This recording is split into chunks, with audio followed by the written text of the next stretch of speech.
तो first example था जो कवि लेखक का, वो उधर ख़त्म हो गया। ठीक है, अभी ये नेक्स्ट, अभी वो कवि कुछ बोल रहा है वो देखते हैं। मी जे काही व्यक्तिगत सांगत आहे ते एक उदाहरण आहे। मतलब क्या, मैं जो कुछ अपना पर्सनल बातें मैं बता रहा था, व्यक्तिगत मतलब क्या, जो पर्सनल चीज़ें मैं अपनी पर्सनल स्टोरी जो शेयर कर रहा था आपसे, वो एक एग्जाम्पल था। उदाहरण मतलब क्या, एग्जाम्पल था।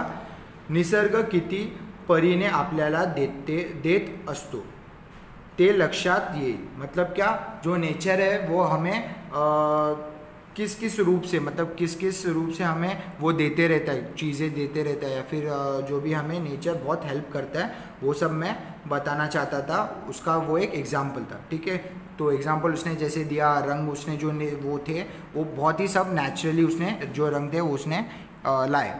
फॉर एग्जाम्पल सीड से ऑरेंज रंग लिया, फिर कुमकुम से रेड रंग लिया, लीव से ग्रीन रंग लिया।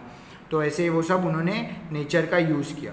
ठीक है, तो इसलिए वो क्या बोल रहा है, निसर्ग किती परीने, मतलब कितने अलग अलग वेज से वो अपने को हेल्प करता है, अपने नीड्स पूरे करता है। ठीक है, आपल्याला देत असतो ते लक्षात येईल।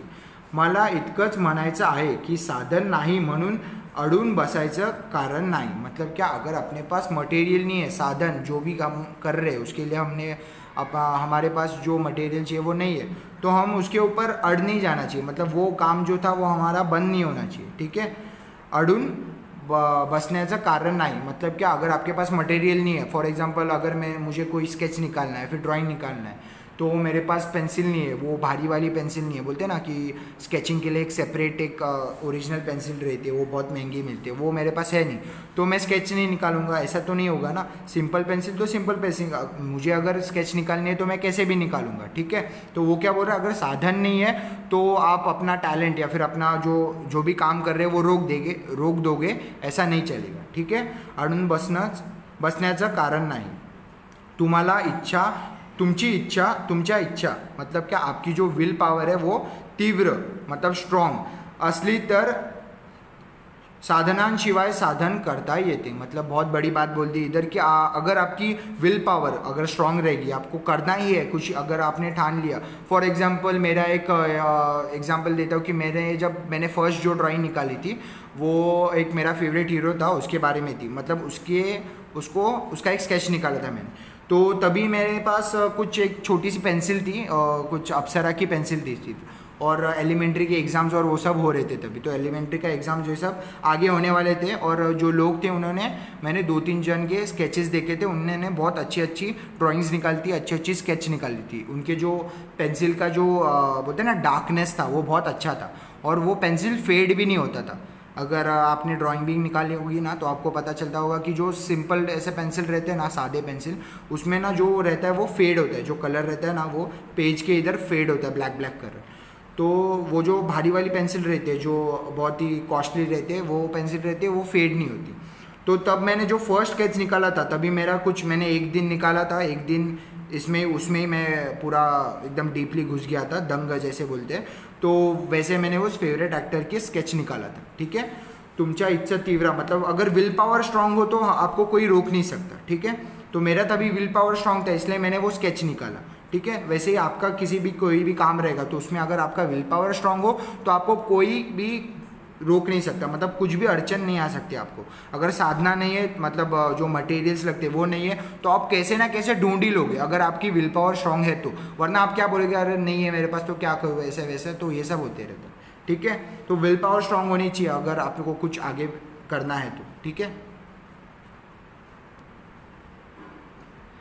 आता हेच पहा, श्रावण सरता पाऊस कमी व्हायचा। मतलब क्या, ये जो अगस्त का महीना है वो ख़त्म होते होते ये जो रेन था, मतलब बारिश जो था वो कम होने वाला था। ठीक है, सरता पाऊस कमी व्हायचा, पण नदी वाहतच असायची। मतलब क्या, नदी जो थी वो हमेशा बहती रहती थी। ठीक है, आमचा कैनवास, मतलब उनका जो कैनवास था, उनका कैनवास क्या था, वो जो पत्थर थे ना वो, ठीक है, प्लेन पत्थर म्हणजेच खडक। मतलब क्या, वो जो पत्थर थे वो मोकळा व्हायला पार चैत्र महीना उजड़ायचा। मतलब क्या, वो जो थे, मतलब वो पत्थर बाहर आने के लिए और बाहर आके वो सूख जाने के लिए, मतलब कैसा रहता था, अभी बारिश ख़त्म हुई पर फिर भी वो पत्थर के इधर से पानी जाता था तो वो पत्थर को गीला करता था।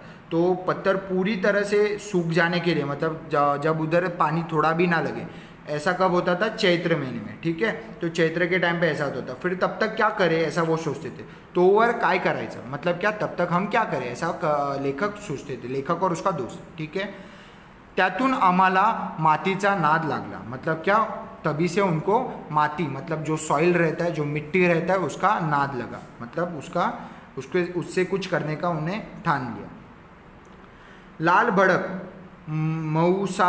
मऊसार माती हाताला लोण्यासारखी वाटायची, मतलब क्या, लाल भड़क मतलब जो रेड ऐसा भड़क रहता है मिट्टी, अगर गांव की मिट्टी आप देखोगे तो रेड कलर की रहती है, ठीक है। भड़क मतलब बहुत स्ट्रॉन्ग रेड रहता है कलर उसका। मऊसार मतलब क्या, एकदम मऊ मऊ माती रहती है, एकदम कोमल ऐसा मऊ मऊ माती रहती है, ठीक है। हाताला लोणी सारखी, लोणी मतलब मक्खन, पता है ना, बटर, तो उसके जैसा लगता था, ठीक है, वाटायची। मूर्ति कराव्यात असं ठरलं, मतलब क्या, वो लोग उस मिट्टी से मूर्ति बनाएंगे ऐसा उन्होंने ठान लिया। पण हा मातीचा खेळही लपून छपून करावा लागे, मतलब क्या, ये माटी का खेल भी जैसे ही वो लोग ड्राइंग के इसमें छुप छुप के करते थे, क्योंकि मास्टर और जो पेरेंट्स थे उन्हें ये पसंद नहीं था, उन्हें ये फालतू, मतलब बोलते ना, टाइम वेस्ट लगता था या फिर अनयूजफुल लगता था, ठीक है। तो इसलिए ये जो मिट्टी से मूर्ति बनाने का जो था काम, ये भी वो लोग छुप छुप के करते थे, लपून छपून करावा लागे, मतलब क्या, उन्हें ये भी काम छुप छुप के करना पड़ता था। कधी गोट्याच्या मागच्या बाजूला नाही तर गावातील मंदिरजवळच्या बकुळीच्या झाडाखाली, मतलब क्या, वो लोग क्या बोल रहे हैं, कधी गोट्याच्या मागच्या बाजूला नहीं तर, मतलब क्या, गोठा जो रहता है ना, जैसे एनिमल रहते हैं, जैसे गाय बफेलो ये सब रहते हैं, तो उनका जो गोठा रहता है उसके बाजूला मतलब सॉरी मागच्या मतलब क्या, गोठे का जो पीछे साइड जो है वो बाजूला, नाही तर गावातील मंदिर जवळच्या बकुळीच्या मतलब क्या, एक फ्लावर का नाम है बकुड़ी, उस झाडाखाली आमचा उद्योग चालायचा, मतलब क्या, मंदिर के पास ही एक बकुली का झाड़ है, उधर उन्हों का ये उद्योग चालू होता था, ठीक है। उद्योग मतलब क्या, ये जो मूर्ति बनाने का काम है वो चालू होता था। मूर्ति करून वाळत ठेवायला की मूर्ति करून वाळत ठेवल्या की काही काळानं त्यांना तडे जाऊन ढळसायच्या, मतलब क्या, जैसे मूर्ति उन्होंने रेडी किया और उसके बाद जो मूर्ति रेडी करके रखा, तो सूखने के लिए जो गीली मिट्टी से उन्होंने मूर्ति बनाई, तो सूखने के लिए जो अब रखते थे वो लोग, तब थोड़ी देर बाद उसके तड़े मतलब क्या, क्रैक्स का त्यांना तड़े जाऊन ढळसायच्या मतलब क्या, वो लोग टूटते थे, ढळसायच्या मतलब बोलते हैं ना, एकदम बिखर जाते थे, ठीक है। क्रैक्स आते थे और वो टूट जाते थे, जैसे ही सूखते थे वो मूर्ति वैसे ही वो टूट जाती थी, ठीक है। हिरमोड व्हायच्या मतलब क्या, वो लोग जो थे वो बहुत ही सैड और डिसअपॉइंट होते थे, ठीक है। त्यावर काहीतरी उपयोग शोधायलाच हवा होता, मतलब क्या, उसके ऊपर उनके लिए उनको कुछ ना कुछ सोल्यूशन ढूंढना ही पड़ता था, मतलब क्या, उनके लिए वो बहुत सीरियस था, मतलब उन्होंने जो ठान लिया था कि मूर्ति बनाना है और ये वो, तो वो जो काम था वो सक्सेसफुल होने के लिए उन्हें सोचना ही, कुछ ना कुछ सोल्यूशन निकालना ही पड़ता है, ठीक है। त्यावर काहीतरी उपाय शोधायलाच हवा, मतलब क्या, उनको कोई ना कोई सोल्यूशन ढूंढना ही पड़ेगा इसके लिए। विचार करता करता लक्षात आलं की गाईचा शेण मतलब क्या, जो शेट या फिर पॉटी जो रहता है गाय का, तो वो जो रहता है शेण, उसको बोलते हैं मराठी में शेण, शेट को शेण बोलते हैं, ठीक है। ओलं असताना जसं असतं तसंच ते वाळल्यावरही राहतं, मतलब क्या, जैसे वो गीले टाइम, जैसे वो जो शेट रहता है वो जब गीला रहता है, जैसे वो रहता है वैसे ही वो सूखने के बाद भी वैसे ही रहता है, वो मतलब ऐसे क्रैक या फिर टूटता बीटता नहीं है। तो उनको आइडिया आई उससे, ठीक है। तो क्या आइडिया आई, असताना जसं असतं तसंच ते वाळल्यावरही राहतं, त्याला तड़े जात नहीं, तड़े मतलब क्या, क्रैक्स, मैंने बोला तो उनको क्रैक्स नहीं जाते, ठीक है। जैसे वो गीला जैसे ही होता है वो शीट, वैसे ही वो जैसे ही सूख जाता है वैसे भी वो वैसे ही रहता है, मतलब उसको कोई क्रैक नहीं आता, तड़े नहीं आते, ठीक है। आम्ही शेण मातीत मिळून घेतले, मतलब क्या उन्होंने सॉइल में, मिट्टी में शेन मिलाया। शेन मतलब क्या, शिट जो था वो मिलाया, ठीक है। और तभी के टाइम पे गांव में ना शिट मतलब जो शेन रहता है, गाय का जो शेन रहता है, गाय का जो शिट रहता है, उससे घर का जो अंदर का ये जो रहता है ना, वो भी वो लोग बनाते थे, या फिर अंदर के इधर घर के अंदर भी वो सराउंड करते थे उसको, ठीक है, लगाते थे, उस शेन को लगाते थे। मराठी में एक बहुत ही अच्छी प्रथा मानी जाती है। अभी लोग मतलब लोगों को बहुत कुछ बोलते हैं ना, एकदम वियर्ड टाइप फीलिंग आती है उसको टच करने में या फिर देखने में, पर पहली जो पुरानी जो संस्कृति है मराठी महाराष्ट्रियन लोग की, तो उनमें क्या था, वो जो शेन था वो लोग अपने डेली यूज़ में उसको यूज़ करते थे। या तो वो लोग जलाते थे उसको, खाना बनाने के लिए जो बोलते हैं ना, एक चूल रहती है मराठी लोगों में, तो उसमें वो लोग उसको जलाते थे। या फिर वो शेन को पूरा गीला जब रहता है फ्रेश, तो उसको जो वो लोग पूरे घर में लगाते थे, ठीक है। गांव में अगर देखोगे ना, महाराष्ट्रियन गांव में, तो ऐसा वो लगा रहता है, ठीक है, शेन। तो तभी ये कुछ बड़ी बात नहीं थी। तो वो लोग शेन को माटी मतलब जो मिट्टी थी उससे मिलाया उन्होंने, क्या आइडिया लेके कि शेन में जो तड़े मतलब जो क्रैक्स रहता है वो पड़ते नहीं, इसलिए वो, ठीक है। तर आम्ही शेण मातीत मिळून घेतलं। आता मूर्ति थोड्या टिकायला लागल्या, मतलब वो जो मूर्ति बनाते थे वो थोड़े थोड़े टिकने लग गए, मतलब क्या, थोड़े ड्यूरेबल हो गए। तरीही जास्त दिवस झाल्यावर बारीक बारीक तड़े जाऊन डलफ्या मतलब क्या, डलप्या मतलब क्या, जो पार्ट्स रहते हैं ना वो एक एक करके गिरते, उसको बोलते हैं डलप्या।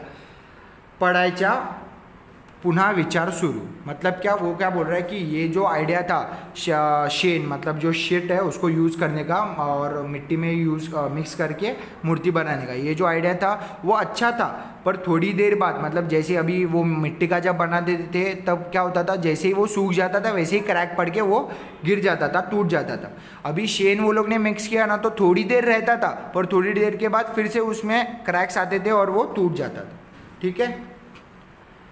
पुनः विचार शुरू, तो उन्होंने क्या, फिर से अभी वो लोग आइडिया मतलब सोल्यूशन ढूंढने के लिए लग गए। तो अभी आगे, आमच्या गावात आठवडी बाजार भरायचा, मतलब क्या, वीकली जो बाजार लगता है ना, तो वो आठवडी बाजार उनके गांव में लगता था।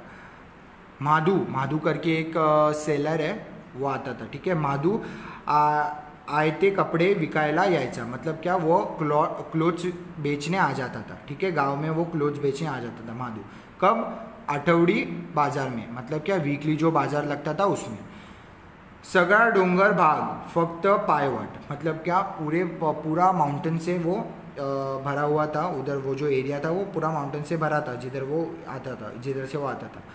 और फक्त पायवाट मतलब क्या, पायवाट मतलब क्या रहता है, जो गांव में अगर देखोगे ना, तो जो लोग ट्रैवल करते तो पैर से करते, तो पैर से अगर वो लोग माउंटेन के इधर से गुजर रहे तो ना एक चलते ना माउंटेन्स के इधर नेचुरली एक रास्ता बन जाता है, उसको बोलते हैं पायवाट, ठीक है। तो वो जो रास्ता बन जाता है उसको बोलते हैं पायवाट, पैरों से जो रास्ता बनता है वो। तो वो क्या बोल रहा है, तो उधर सिर्फ पायवाट था, मतलब चल के जाने की जगह थी, ठीक है। तो आपला माल घोड्यावर लादून आणायचा, मतलब क्या, अपना जो माल था क्लॉथ्स का उसका, वो घोड़े के ऊपर लादून मतलब घोड़े के ऊपर रख के वो लाता था। नांदरुकीचा झाडाची दाट सावली पडायची, मतलब क्या, नांदरुकीचा झाड़ मतलब एक झाड़ का नाम है, एक ट्री का नाम है, उसका बहुत बड़ा सावली, दाट सावली मतलब क्या, एक अच्छी सावली मतलब बोलते हैं ना छाया या फिर शैडो गिरती थी, ठीक है। तो इस शैडो के इधर वो रुकता था। तो झाडाच्या मुळीला घोड़ा बांधून ठेवायचा, मतलब क्या, झाडाच्या मुळीला मतलब जो नीचे वाला बेस जो रहता है ना, झाड़ का नीचे वाला पार्ट रहता है ना, उधर वो घोड़े को अपने बांधता था, ठीक है, ठेवायचा। आम्हाला घोड्याची लीद दिसली, मतलब क्या, घोड़े की लीद मतलब क्या, घोड़े का शिट, ठीक है, शेन या फिर शिट, घोड़े का जो शिट था वो उन्हें दिसली मतलब दिखा। लीड म्हणजे घोड्याचे शेन, मतलब क्या, मैंने बोला जैसे शिट, ठीक है। त्यात बरेच धागे दिसत होते, मतलब क्या, उस शिट में घोड़े का जो शिट है उसमें बहुत सारे धागे दिखते थे, ठीक है, थ्रेड्स टाइप दिखते थे। हे धागे माती धरून ठेवायचे, मतलब क्या, ये जो धागे थे वो जो मिट्टी थी वो पकड़ के रखते थे, ठीक है, ठेवली थी। मतलब क्या मिट्टी जो थी वो पकड़ के रखते थे, ये जो धागे थे वो मिट्टी पकड़ के रखते थे। असा विचार करून आम्ही तो प्रयोग केला, मतलब क्या ये हम लोग ने सोच के कि वो जो धागे हैं जो शीट में हॉर्स के शीट में जो धागे रहते हैं वो मिट्टी पकड़ते, तो ये जो था ये हम लोग ने विचार करके असा विचार करून आम्ही तो प्रयोग केला, मतलब क्या उन्होंने वो एक्सपेरिमेंट किया मतलब क्या जो मूर्ति बना रहे थे ना उसके ऊपर एक्सपेरिमेंट किया। कैसे किया, आता आमच्या मूर्तींना बिल्कुल तड़े जात नहीं, मतलब क्या उन्होंने पहले शेन मिक्स किया मिट्टी में, अभी उन्होंने शेन के साथ मतलब ये गाय का जो शीट रहता है उसको शेन बोलते हैं, और लीड मतलब क्या ये जो घोड़े का जो शीट है उसको लीड बोलते हैं। तो जो घोड़े का शीट था, घोड़े का शेन था, उन्होंने वो भी मिक्स किया, ठीक है, उनके मिट्टी में। और अभी उनकी मूर्ति जो रहती है वो मूर्ति जैसे बनाया वैसे ही रहती है, उसमें तड़े मतलब क्या उसमें क्रैक्स नहीं पड़ते, ठीक है, बिल्कुल तड़े जात नहोते, मतलब क्या अभी क्रैक्स नहीं पड़ते, जैसी मूर्ति बनाई वैसे रहती थी, ठीक है। तो ये अच्छा उन्होंने एक टाइप ऑफ इन्वेंशन किया था, ठीक है। केवढा आनंद झाला हे मला शब्दात सांगता येणार नाही। मी माध्यमिक मतलब क्या सेकंडरी, पहले क्या था प्राथमिक मतलब क्या था प्राइमरी, माध्यमिक मतलब सेकंडरी, शाळेत असताना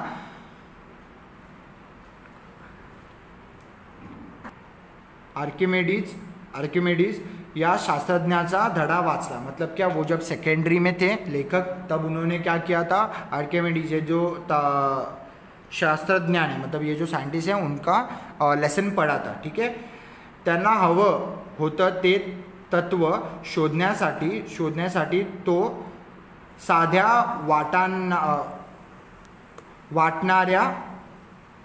वाटणाऱ्या गोष्टातही ते शोधत राहायचा, मतलब क्या उन्हें जो भी चीज़ चाहिए या फिर तत्व या फिर जो मटेरियल चाहिए, जो भी उन्हें चाहिए वो एक जो सिंपल थिंग्स रहते थे ना उनमें भी वो ढूंढ के निकालते थे और यूज़ करते थे, ठीक है। ते सापडल्यावर तो नहानी घरातून मतलब क्या बाथरूम से, ठीक है, जहाँ पर वो नहाते हैं ना बात करते वो, ठीक है, यूरेका करत धावत सुटला, मतलब क्या जैसे ही वो मिल जाता था जो उन्हें चाहिए था, वो मिलने के बाद वो यूरेका ऐसे बोल के अपने बाथरूम से निकलते थे, ठीक है, करत धावत सुटायचं। तेव्हा माझ्या लक्षात आलं की आपल्यालाही तेवढाच आनंद झाला होता जेव्हा मूर्तींना मतलब क्या वो जो मूर्ति बना रहे थे उसको तड़े जाने थांबले, मतलब क्या जो क्रैक्स था वो उधर लगना बंद हो गया, तब मुझे भी उतना ही आनंद उतनी ही खुशी हुई थी, ठीक है, जैसे इस साइंटिस्ट को हुई थी। जैसे कुछ भी उसको मिल जाता था, कुछ भी उसने इन्वेंशन करता था तो उसको बहुत खुशी मिलती थी, वैसे ही खुशी मुझे तभी मिलती थी, ठीक है, ऐसा लेखक बोल रहे। आपल्या पुरता का होईना पण तो एक शोध होता, मतलब क्या खुद के लिए ही क्यों ना हो पर वो एक इन्वेंशन ही था उसके लिए, ठीक है, लेखक के लिए, कि वो जो मूर्ति थी उसको तड़े मतलब क्रैक्स आना बंद हो गया। उन्होंने जब वो तीनों जब एक दो शीट्स थे, एक हॉर्स का शीट और एक इसका गाय का और मिट्टी, इसको मिक्स करके जब मूर्ति बनाई तब तड़े मतलब जो क्रैक्स थे वो नहीं पड़े, तो वो एक टाइप का इन्वेंशन था उसके लिए, ठीक है। शोध मतलब क्या एक इन्वेंशन था। मुलांनो मी तुम्हाला एवढंच सांगेन की तुम्हाला प्रत्येकात तुमच्या प्रत्येकात मतलब क्या यहाँ पर एक लेखक अभी एक मैसेज हमें मैसेज देना चाहते हैं कि मुलांनो मी तुम्हाला एवढंच सांगेन, मैं तुम्हें इतना ही बताऊंगा कि तुमच्या प्रत्येकात आर्किमिडीज दडलेला आहे, मतलब क्या आपके बीच में, तो आप सबके बीच में आर्किमिडीज दडलेला है, मतलब क्या जो चाहिए वो चीज़ आप कैसे ना कैसे ला ही सकते हो, तो ये एक कला है आप में, ठीक है। आर्किमिडीज दडलेला आहे, त्याला कायम जागता ठेवा मतलब क्या उसको हमेशा जिंदा रखो, इसको मरने मत दो, मतलब बोलते हैं ना एक बचपना रहता है, जब लोग बड़े हो जाते हैं तो एक बचपन में जो जिद रहती है वो रहती नहीं है लोगों में जब बड़े हो जाते तो, ठीक है, मतलब अगर डिप्रेस्ड हो गए या फिर उन्हें असफलता मिली, अनसक्सेसफुल हो गए, तो वो लोग उसका मतलब बोलते हैं ना जो भी करना है, जो भी काम कर रहे थे उसको छोड़ जाते हैं, निराश होकर वो डिसअपॉइंट होकर उसको छोड़ देते। पर अगर बचपन में ही अगर किसी ने फॉर एग्जाम्पल अगर बचपन में आप किसी एक इंसिडेंट बताता हूँ मेरा कि मैं और मेरा दोस्त, तो तो हम जो 2 जन थे वो हम झाड़ पे, मेरा दोस्त क्या बचपन में क्या होता था कि मेरा दोस्त जो था वो झाड़ पे चढ़ लेता था फट से, ठीक है, और मैं नहीं चढ़ पाता था, ठीक है। तो जो दोस्त था वो मुझे बोलने लगा कि अरे क्या तू चढ़ नहीं सकता, ये वो ऐसा वैसा। तो बचपन में क्या रहता है, हमें कुछ ना कुछ करने की जो ज़िद रहती है ना वो हमेशा रहती है। जो बचपन रहता है ना उसमें क्या रहता है कि अभी तभी जैसे मेरा एक इंसिडेंट मैंने बताया, तो तभी मुझे ऐसा लगा कि मैं क्यों नहीं चढ़ सकता, मैं क्यों नहीं चढ़ पा रहा। तो मैंने बहुत ट्राई किया, 1-2 बार गिरा भी, पर फाइनली मैं चढ़ ही गया, ठीक है। मतलब फाइनली मैंने वो जो हासिल किया जो मुझे करना था। पर अभी के टाइम पे कैसा होता है, जैसे आप बड़े हो जाते हो ना, वैसे ही वो जो जिद रहती है, बचपन की जो जिद रहती है, बचपन में कैसे कोई भी जिद रहती है तो हम उसे पूरा करते हैं, पर जैसे ही बड़े हो जाते हैं ना तो हम जो एक छोटे छोटे चीज़ रहते हैं उसको निगलेक्ट करने लगते हैं, उसको इग्नोर करने लगते हैं, तो वो बहुत गलत है, बहुत भारी पड़ता है अपने ऊपर, ठीक है। तो वो वैसे बोल रहा है कि आपके अंदर कुछ एक आर्किमिडीज, मतलब क्या, वो जो साइंटिस्ट जैसा एक पर्सनालिटी आपके अंदर भी है। मतलब आप अगर चाहो, आपकी विल पावर अगर स्ट्रांग हो तो आप कुछ भी कर सकते हो, ठीक है। त्याला कायम जागता ठेवा, ठीक है। मतलब क्या, उसको जिंदा रखो। तुमचा आभाळ कायम आनंदानं भरलेलं राहील। मतलब क्या, आपका जो लाइफ है या फिर आपका जो भी ज़िंदगी, आपकी जो ज़िंदगी है वो हमेशा खुशी से भरी रहेगी अगर आप अपने अंदर वो जो एक क्वालिटी रहता है वो ज़िंदा रखो तो, ठीक है। आई होप आपको ये सब समझा होगा। एकदम डीपली हम इस चैप्टर में जा चुके हैं। तो अगर अच्छा वीडियो लगे तो लाइक करो, शेयर करो, सब्सक्राइब करो चैनल को और कमेंट भी लिखो। Thank you.